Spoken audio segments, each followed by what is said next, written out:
can't ask you to take it away from me.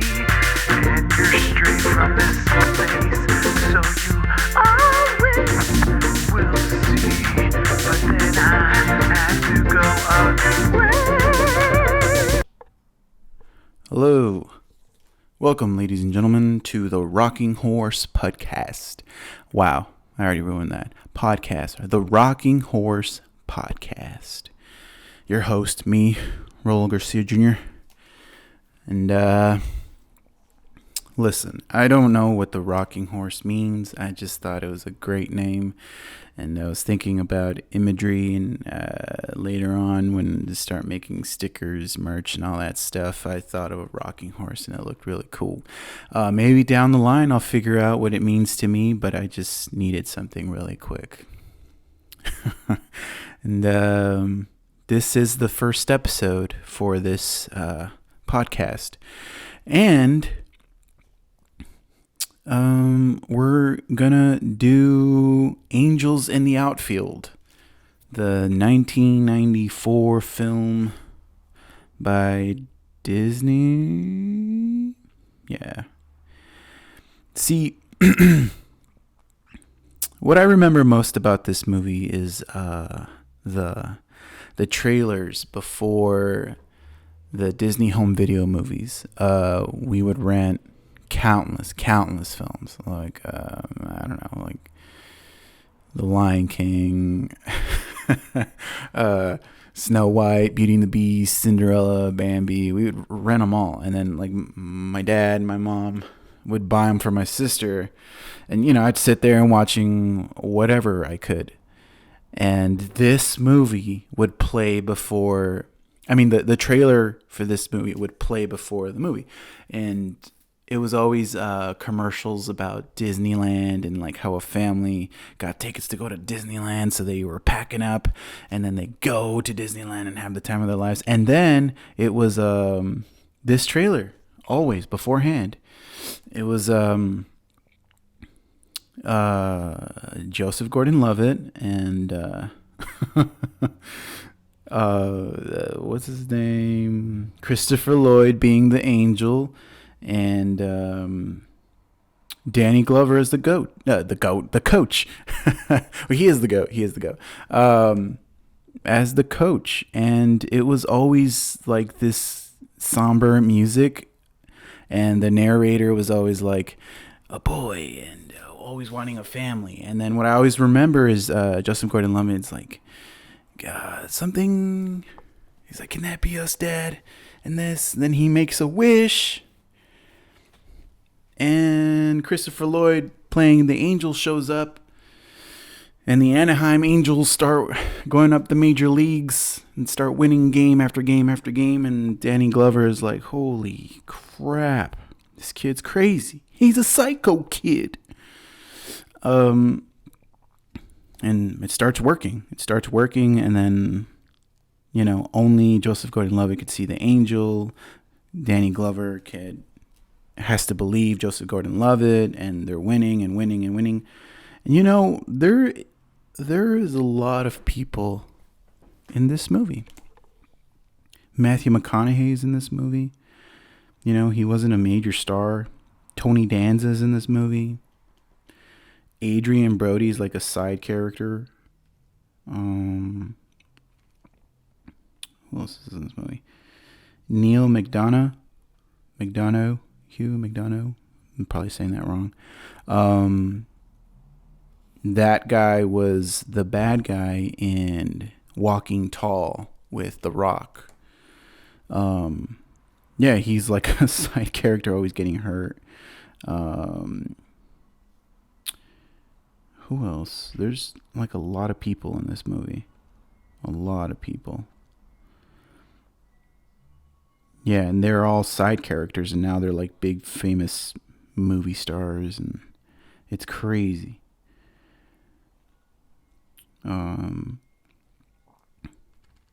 Yeah, so this movie honestly got me into wanting to play baseball. I remember getting my first catcher's mitt in couple of baseballs, and I was never good. This movie and The Sandlot, made me want to play baseball. And of course, other movies came like Rookie of the Year, Major League 2. I never saw The Natural or The Rookie or Mr. Baseball, but those two movies I grew up with because it was in the 90s. It was really what I wanted to do. It was that scene. I don't know if you guys have seen it, but there's a moment where the opposing team hits a home. It looks like a home run, and it's going out far, and Matthew McConaughey's character has trouble, so he's running, and then he like extends his arm out with the mitt, and then he jumps to reach for the ball, and then these angels swoop down, pick him up, and carry him. He like essentially glides across the air and catches the ball, but you don't see that. You just see what what everyone saw. So it's just him flying across. And ever since then, I was like, I want to do that. I want to be a baseball player. But, as a kid, you believe that I have powers. They're going to come help me. And I'm going to be the greatest baseball player on the planet. That was the moment I was like, oh, yeah. And then, Sandlot, of course. It was such a great moment that is seared in my brain. Like I think about it all the time. And I remember thinking when I wanted to rewatch the movie, and it's not on Disney Plus, really. You have to go and look for it. And I remember I went on Amazon and I bought it for like $3, a hard copy DVD version of it. And I rewatched it, and I was like, man, this is some freaking great stuff. Like, there's really nice stuff. It's great. It's also it doesn't knock the point of it being religious, because they talk about angels and then they talk about God and everything, and it's more about like.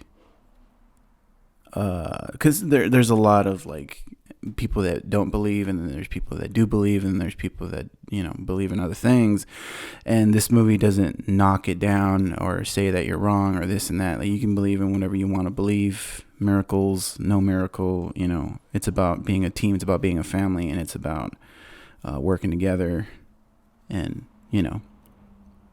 being a team, I guess. Maybe I didn't understand the movie. I don't know.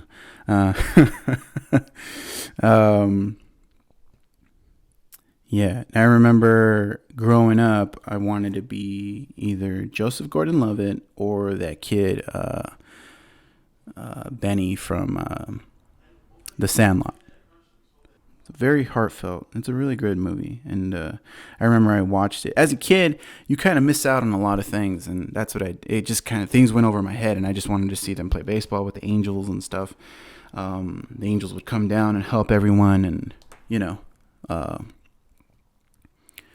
and then like, as I, now that I'm older and I'm watching the movie, I didn't know that certain characters were either going to die or spoiler alert,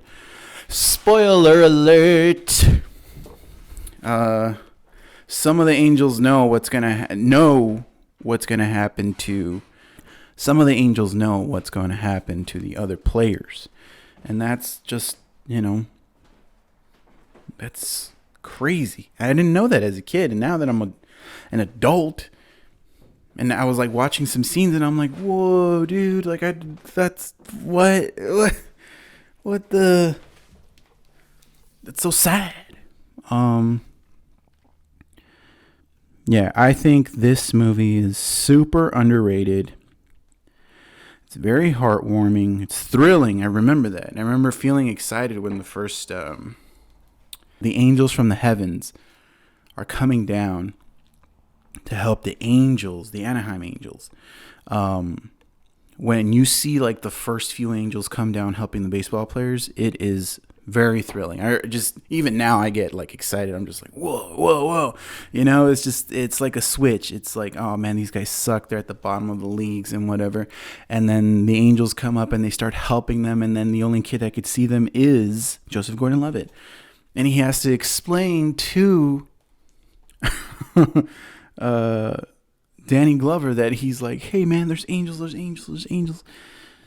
And, you know, Danny Glover is like, what the hell?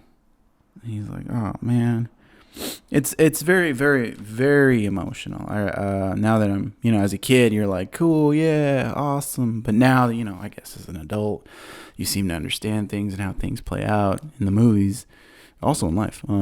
It got me pretty good. There's a part where Joseph Gordon-Levitt has to go to court constantly because his father doesn't want him around. He can't afford him. He doesn't want the responsibility and everything like this. He has to stay in the foster home with what's her name? Shoot, I forgot her name. Brenda Flicker. She is the Joseph Gordon-Levitt has to stay with the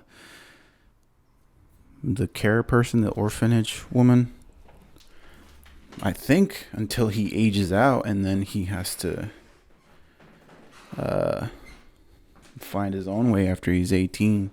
And his little friend JP, they're like best friends. They're almost like brothers. And then towards the end, it gets really emotional. I was getting emotional just watching the scene, how everything was playing out. And I was like, oh God, this is so good. It's super underrated. Nobody really talks about it. I guess because they think of it mostly as a baseball movie. And I could understand. It feels like it's the demographic would be baseball fans and kids, but there was something about Disney making movies, family live action movies in the 90s that was feels kind of dark. This, in its sense, like is about a orphan, not really an orphan, but a kid, a foster kid, who wants a family, wants a father, wants a mother, just wants people to be there for him, to love him, and, you know, play baseball and hang out and have friends, ride bikes and go to school and be normal. You know, they want the normalcy. And the whole time he's just kind of like this kid who has to understand at a young age that, you know, his father doesn't want him, and this lady who isn't her mother is, you know, she has to talk to him like in an adult, like a young adult, like, hey, like, listen, like, this is the reality, this is the truth. I only have enough space for a few of you, and this is that, and, you know, you're gonna age out one day and you're gonna leave me, and blah, blah, blah. It's just so realistic. They're using a lot of reality, and I appreciate that, because it's, you know, Disney is Disney, and there's dreams and wishes and fairies and, you know, happy worlds and happy endings. And this, you know, it gets so realistic to a point where, like, yeah, this happens to a lot of kids every day. This happens to a lot of people, you know. And he makes a wish, and the angels appear and to help him out. And, you know, I don't want to spoil it, but, you know, it's been quite a while. It's a film from the 90s. Yeah, it's such a great film. It's super underrated, and I feel like more people should watch it and more people should talk about it. I chose this film for this podcast because I thought it would be interesting to talk about, you know, baseball. I don't know much about baseball, but, you know, that made me want to play baseball, that and The Sandlot. I've been to a few games. So it's so thrilling to just sit in the stands and see the game, and it's so thrilling to just sit at the stands and see the game play out, and then just like you feel like a kid, I mean, when I went there the first few times and watched the baseball game, I think I watched the Dodgers. I watched the Dodgers play, and we were sitting on the sides or whatever. But it's so fun and thrilling. It's so cool. And, seeing a game, watching a movie with angels and baseball players and stuff like that, the inner workings, how people talk, how people have superstitions, how people communicate with hand gestures, and like, it's so good. It's so good. I've always wanted to write something like that about baseball, the camaraderie between the friends, the family, how some baseball players treat each other as brothers, or maybe they don't like each other and they have to go out there and do their thing. Yeah, it's a great film. I feel like most people need to watch this movie again. I don't know, man. What's up with Disney? They need to put this on Disney Plus. This one and freaking Jungle Book, the 1994 one with Jason Scott Lee. They need to put that on there. I'm gonna freaking talk about that one in the next podcast. Because that movie, man. Anyways. Back to Angels in the Outfield. Such a great film. Everyone needs to watch it at least once.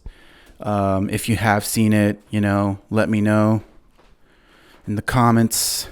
Sorry if this is like really, really like short. I'm just trying this out. Again, this is more like an intro, and I just wanted to see if I could put this together really quickly, and here I am putting it together. And I just chose a name, and hopefully it all works out later on. Yeah, it's just like I had to rig stuff up together to get this going to see if it works or not. Yeah. Angels in the Outfield, guys.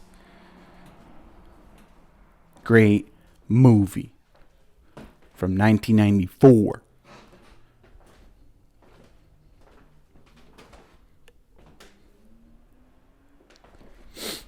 Yeah.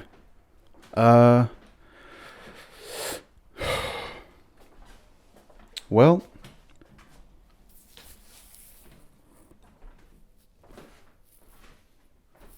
hope you guys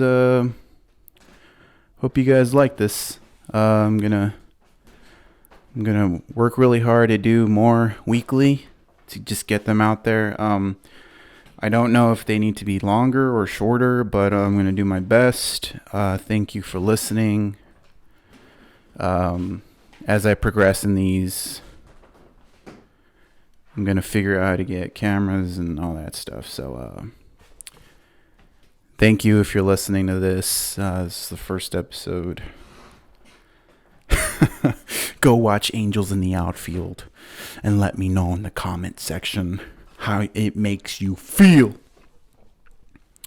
All right, guys. See you guys soon.